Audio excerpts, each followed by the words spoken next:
Dan kalaupun orang yang bertemu lampor ini kembali, dia akan gila atau lupa ingatan.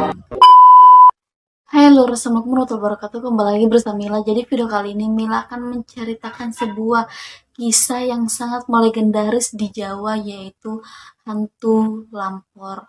Hantu lampor ini sendiri berasal dari Jawa yang biasa disebut oleh masyarakat hantu keranda terbang. Hantu lampor ini juga memiliki versi yang berbeda-beda. Jadi video kali ini Mila akan membacakan beberapa versi-versi mengenai hantu lampor ini. Langsung saja kita masuk ke videonya.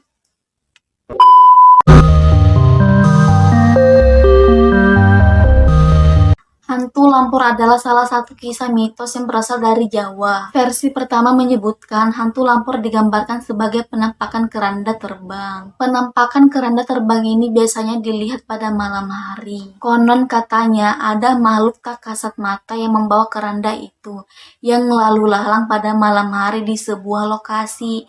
Itulah mengapa keranda itu bisa terbang. Dan dari kisahnya, bagi orang yang keluar pada malam hari dan bertemu dengan hantu lampor ini atau hantu keranda terbang ini, dia akan menghilang dan tak kembali lagi. Dan kalaupun orang yang bertemu lampor ini kembali, dia akan gila atau lupa ingatan. Dan versi lain mengatakan hantu lampor adalah anggota pasukan gaib Nyi Roro Kidul. Keranda tersebut diterbangkan oleh angin dari laut selatan hingga akhirnya terbang melewati daerah-daerah tertentu. Selain itu, hantu lampor dipercaya membawa malapetaka seperti wabah penyakit, hingga akhirnya menyebabkan kematian massal para penduduk di suatu daerah atau di suatu tempat yang dilewatinya. Tak heran jika saat ini hantu lampor atau keranda terbang ini sering diungkit-ungkit lagi oleh publik. Dari orang-orang yang mempercayakan adanya hantu lampor ini, ada satu cara untuk mengusir hantu lampor ini dari desanya atau kampungnya, yaitu dengan cara beramai-ramai menyembunyikan kentongan sehingga menimbulkan suara berisik. Ada lagi nih versi lain yang mengatakan hantu lampor adalah pasukan gaib Nyi Blorong. Kehadirannya ditandai dengan angin kencang dari laut selatan yang melewati berbagai daerah. Saat angin datang, masyarakat membuat suara gaduh dengan memukul kentongan.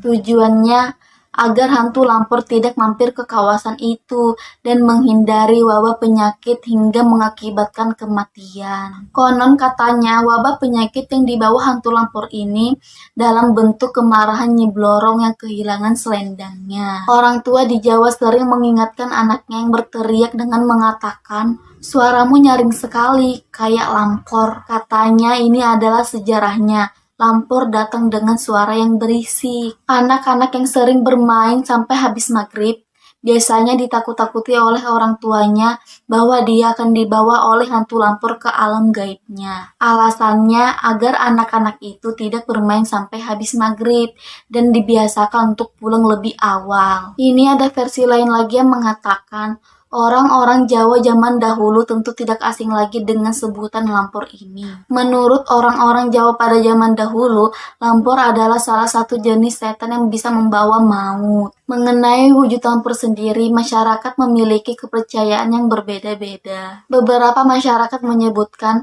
lampor adalah salah satu setan yang berbentuk bola arwah. Terkadang juga muncul sebagai rombongan prajurit Jawa pada zaman dahulu. Di daerah Jawa Timur sendiri, lampor dipercaya berwujud setan atau pocong yang bisa membunuh manusia dalam tidurnya. Secara harfiah, lampor konon diartikan sebagai gaduh atau kegaduhan. Nama ini sesuai jika dikaitkan kepercayaan lampor di Jawa Tengah. Ketika hantu lampor muncul, biasanya diiringi dengan suara-suara gaduh. Suara gaduh tersebut dipercaya suara iring-iringan dari kereta kuda dan barisan pasukan dari laut selatan yang akan menuju ke Gunung Merapi atau Gunung Keraton di Yogyakarta.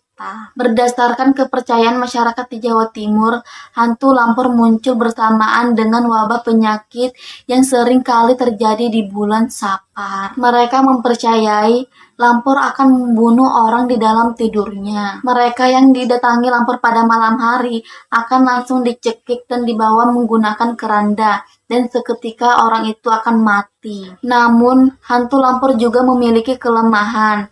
Dipercaya hantu lampor tidak bisa jongkok atau duduk, sehingga korban yang sering kali didatangi hantu lampor ini mereka yang pada saat tidur di atas kasur. Konon masyarakat yang menghindar dari hantu lampor ini biasanya mereka akan tidur di atas dipan atau di lantai. Kan si hantu lampor ini kan tidak bisa jongkok maupun duduk.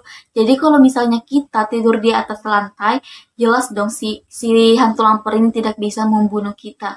Karena dia kan harus jongkok dulu. Isu hantu lampor ini konon sangat populer di tahun 1960-an. Jadi hantu lampor ini memang sudah ada sejak di tahun itu. Masyarakat Jawa meyakini hantu lampor adalah sesuatu yang nyata, yang kehadirannya ditandai dengan adanya wabah penyakit. Mereka meyakini hantu lampor ini sudah secara turun-temurun. Itulah mengapa masyarakat Jawa sangat berhati-hati akan kedatangan hantu lampor ini. Ini ada kisah lagi yang mengatakan Dian Wiyoko adalah salah satu pemain di film Lampor atau Keranda Terbang ini. Menceritakan pada saat menjalani syuting Lampor di daerah Temanggung, dia sempat merasakan sejumlah kejanggalan. Dion mengatakan, dari penuturan warga setempat, setiap harinya ada 7 orang yang meregang nyawa pada saat prosesi pengambilan gambar masih berjalan. Di sekitar lokasi syuting itulah ada 7 warga yang meninggal dunia. Tak hanya itu, Dion juga selalu merasa diawasi oleh sosok gaib setiap dia menceritakan filmnya pada wartawan. Bahkan sosok gaib ini mengganggu Dion pada saat di dalam kamar. Bukan cuma warga Jawa aja yang diteror oleh hantu lampor ini. Bahkan pada saat si Dion melakukan syuting, dia juga diteror. Jadi kalian percaya nggak percaya, kalian harus tetap berhati-hati dengan hantu lampor ini. Oke lur, segitu dulu video Mila kali ini, dan jika kalian suka dengan video ini silahkan klik tombol like-nya. Gimana menurut kalian mengenai hantu lampor ini? Apa kalian percaya akan keberadaannya? Atau kalian hanya beranggapan itu hanya cerita dari mulut ke mulut yang tidak tahu pasti asal usulnya dari mana? Dan jika kalian ingin request video apa selanjutnya akan Mila buat, bisa komen di kolom komentar. Boleh apa aja requestan kalian, bebas, nanti Mila bacakan satu-satu. Oke?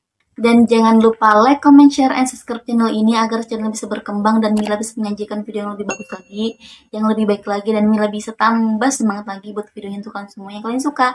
See you next video, bye-bye!